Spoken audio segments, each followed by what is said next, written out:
Hello, this is Gerard Perry, and we're here on Books and Music Review. And today we're going, instead of discussing literature or music or uh, any sort of um, any sort of fun topic, we're going to be discussing something a bit more somber: the current status of Puerto Rico. So most of you already are aware of what's happened to Puerto Rico and the Virgin Islands because of Hurricane Maria, a Category 4 storm which destroyed the island. The winds were between 150 and 160 miles per hour, which is unprecedented in the past century. So it's taken almost everybody by it's shocked people, frankly, when they see the pictures of how devastated the island was by this storm. And today we're going to be discussing some personal anecdotes and hopefully a little bit of the history underlying the problems that exacerbated that this storm exacerbated. So there's we have a personal anecdote from a family member who has in-laws that currently live in Puerto Rico in a town called San Sebastian. It's a city of about 42,000 in the northwest of the country, and according to her, it's been absolutely devastated. The agriculture has been wiped out. There were coconut and fruit trees, which would have been able to sustain the people there, but those trees have been completely destroyed along with everything else save the people. So there's no access to cash, no telephone service, or no internet. She was only able to reach her family by going a mile to Aguadilla, another town in the western part of Puerto Rico, and we'll talk about that town in a second. So the way she described it, it was almost apocalyptic. Some of the things that are occurring, the fact that there have been murders, or there's been at least one murder, and according to her, someone immolated himself inside of a Catholic church. So it's a chaotic, anarchic situation. The Oaxaca Dam, which endangered 70,000 people originally, and then that was reduced to a few hundred people who were in danger because it had been breached and it threatened to burst. The people in San Sebastian, a lot of them weren't even aware of that. It wasn't communicated to them that they were in danger. And care supplies, you can't even send packages because the supplies aren't coming in. Now, as for Aguadilla, there's a great story published by CNN about what's happening there. A man named David Cortez talks about his decision to take himself and his two children to bathe in a plaza that had been flooded after a water spring collapsed. "We are in a crisis, so I have to bathe at the plaza in Aguadilla," Cortez said Thursday. "I have two kids and I'm worried because there's no water or electricity. And there's no cell service. And this is a town of 60,000 people, just a little bit more. And even the mayor, Carlos Mendez, has to travel 2 hours every morning in order to pick up supplies from FEMA officials in San Juan. So one of the problems they're having in this part of the island is that there are no supplies. So in order to get supplies, you have to travel for miles. As I said, this person, the in-law of one of our relatives, had to travel an hour in order to speak to her family and tell them what's happening. And now FEMA officials, of course, said that they're working around the clock to get essential services and supplies to everyone, but they acknowledge that it's a challenging recovery. A response to an incident like this is complex. It's difficult, and it's not nearly as fast as any of us want. John Rabin, acting regional administrator for FEMA, told reporters Thursday at a news conference in San Juan. But it's still troubling how difficult it is for them to supply essential goods and services.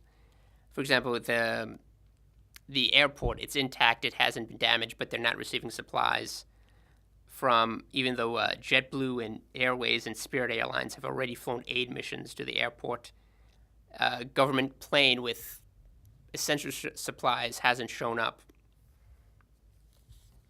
And the mayor is distributing water and food at various sites in the city. Now, the devastation is unprecedented. It's indescribable. 80% of transmission lines have been destroyed. There's only 7 to 9% of the electrical grid is intact. And one of the reasons this is so is because the transmission lines run over land. They're not buried. So it's impossible to communicate. And therefore, it's hard to get in touch with people who need to supply relief.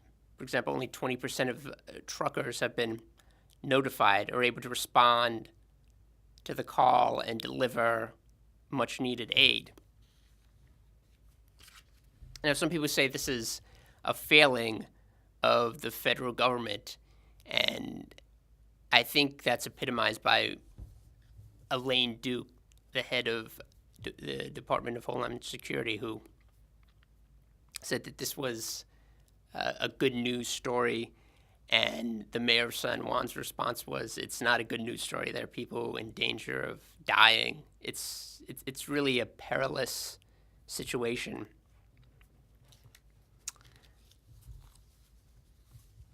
And it's even more so. It's even more dangerous in the western part of the island. In San Juan, there has been some recovery and some relief, but even there, it's difficult. The mayor claimed that she only has a few thousand bottles of water for a city that has hundreds of thousands of people. And one of the reasons that people are ascribing blame to the federal government is because it took so long for them to waive the requirements of the Jones Act, which ensures that foreign flagged vessels have to dock in a port in the United States. They can't go straight to Puerto Rico. So, for example, Puerto Rico can't get supplies or couldn't get supplies from the Dominican Republic, even though it was a much shorter trip, because of the fact that the Jones Act hadn't been waived until this past Thursday.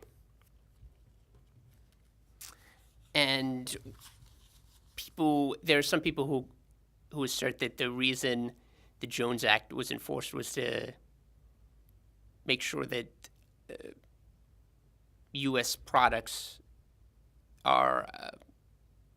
have pride of place inside of Puerto Rico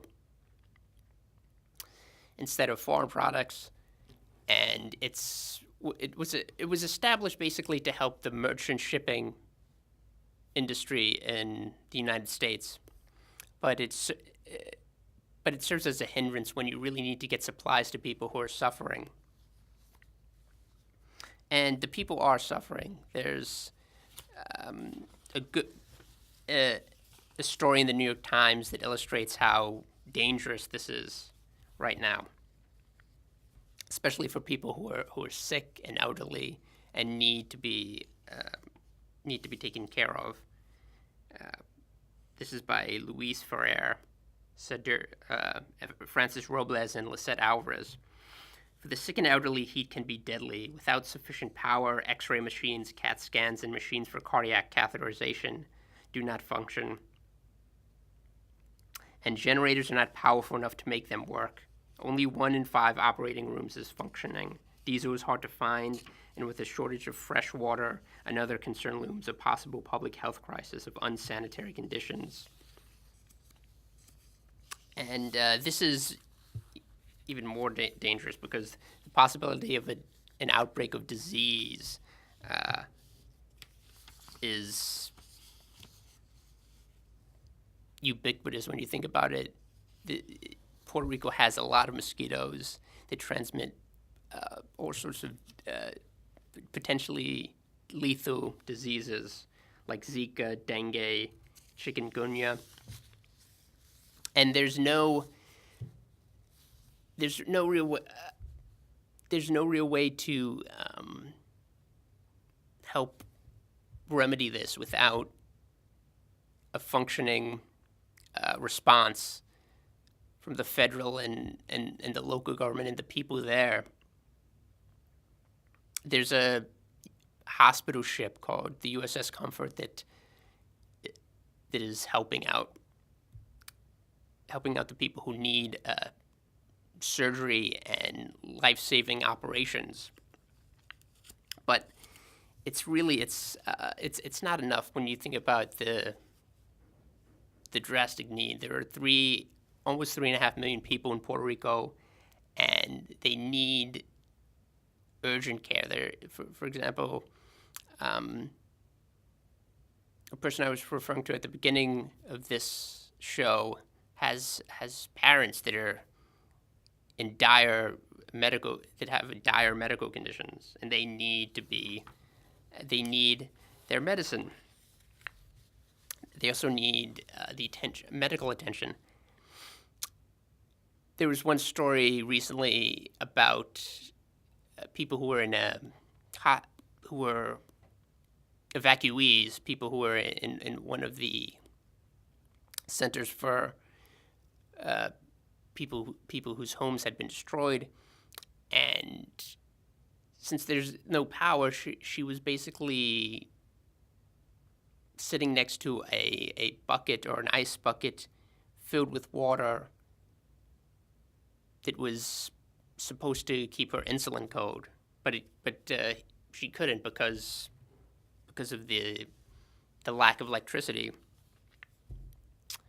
I mean, you have people waiting on lines for hours in front of ATMs. You have you have stores that need hard currency because their credit card charging machines have obviously don't work. And a lot of these problems can be addressed if there was a more urgent response from the government. A lot of people wanted a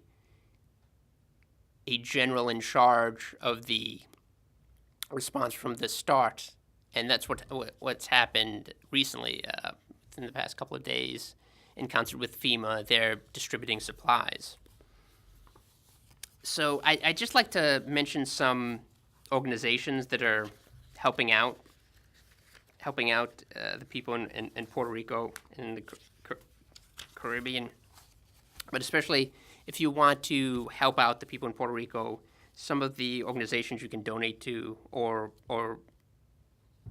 look to are United for Puerto Rico, which was spearheaded by the First Lady of Puerto Rico, the International Medical Corps, AmeriCares, Direct Relief, Global Giving, and there's also a GoFundMe. There's a GoFundMe campaign which has a list of, actually a GoFundMe site which has a list of campaigns that you can donate to. So, finally, I'd just like to mention the fact that New York has also established the Empire State Relief and Recovery effort for Puerto Rico. So some of the drop-off locations, if you want to donate supplies, are the Jacob Javits Center, the Jamaica Street Armory, the Shirley Chisholm Building, and Roberto Clemente State Park. And you could also use Zello.com, an app, to contact people in Puerto Rico if you need to get in touch with relatives or friends. So that's just some advice if you want to help in any way. And now I will introduce the host of the show, who's about to come in.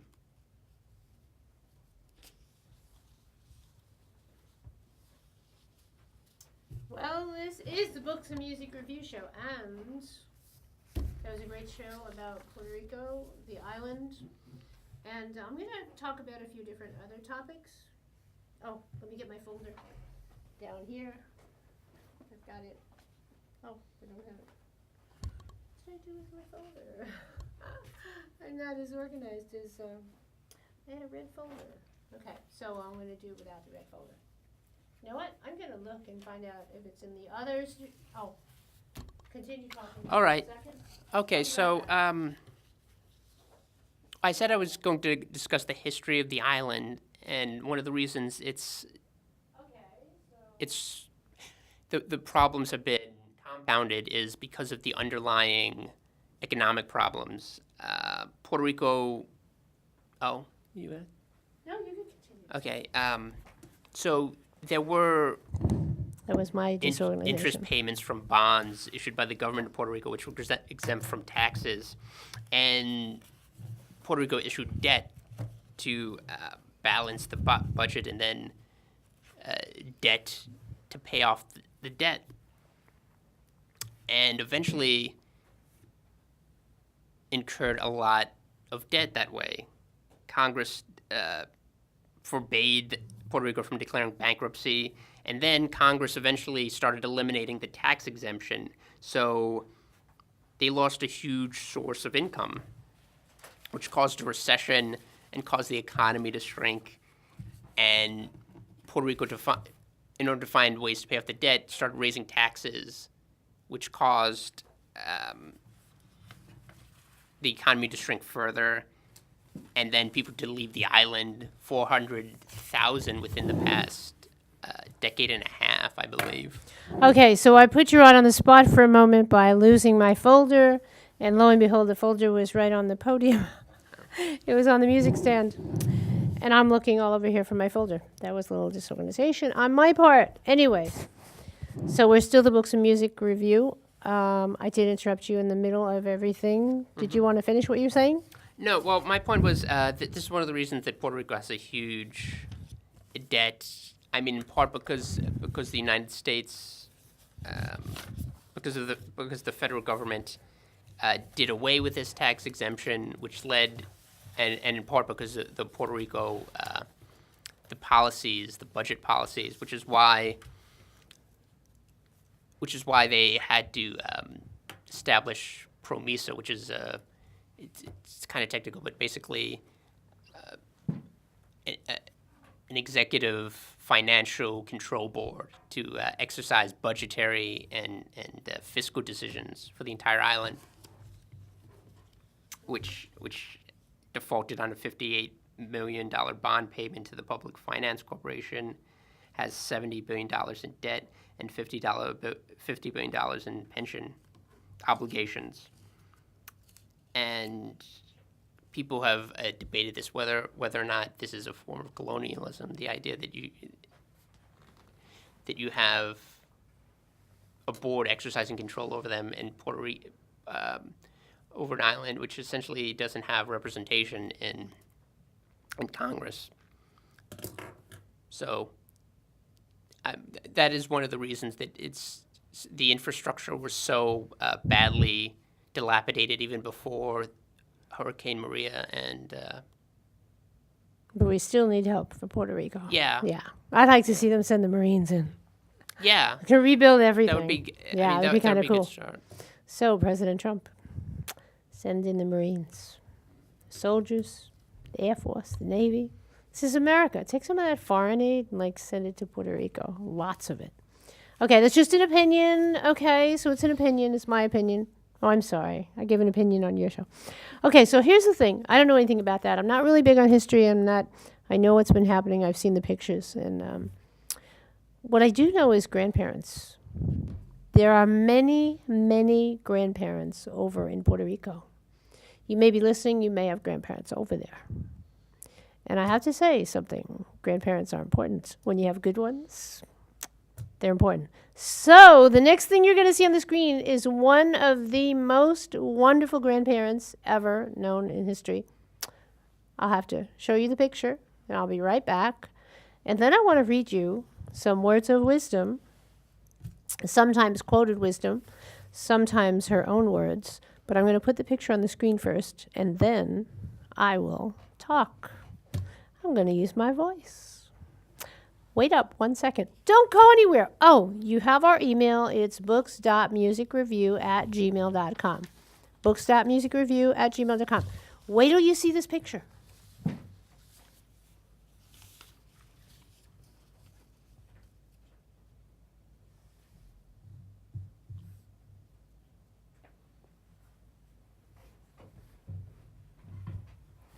I'm going to leave that picture up there because that's my Nana Antoinette, who is beautiful. And that is a little bit of a wood burning that you see next to it. It says miracles happen, but it says more than that. Wait.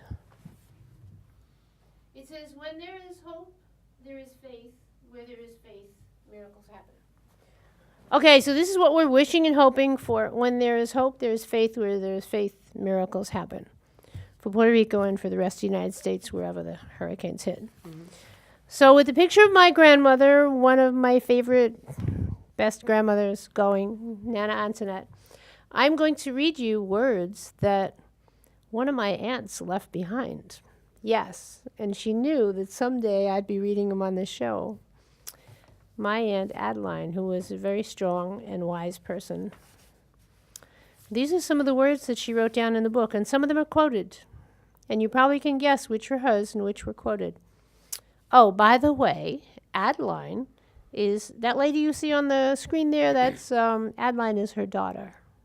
So that's family members. So a message from Adeline, and it's about all different topics. I only got 7 minutes, so how many can I read in 7 minutes? Give up bad habits. Ah, that's good advice. Give up bad habits. Cultivate good habits. Make new friends that are wholesome and good. Learn something new each day. Thank God for sunshine.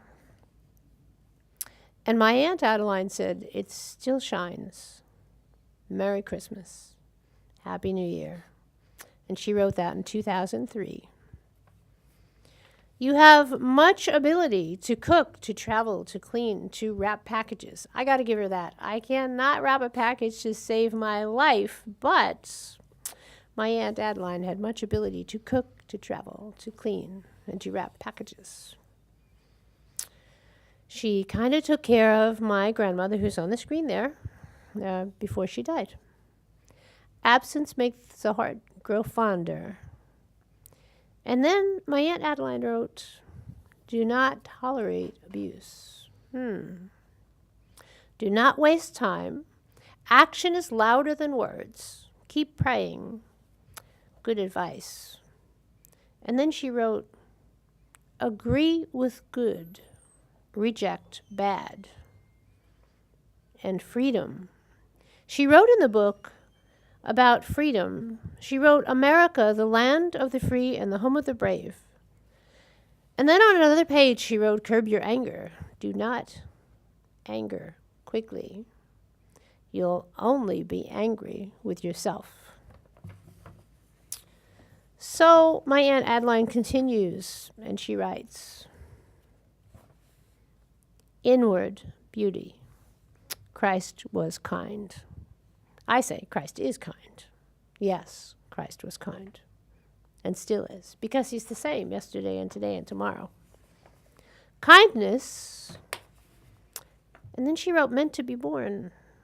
And I guess that would remind us that each child, wherever they are, however they are, each child is a gift from our most precious God.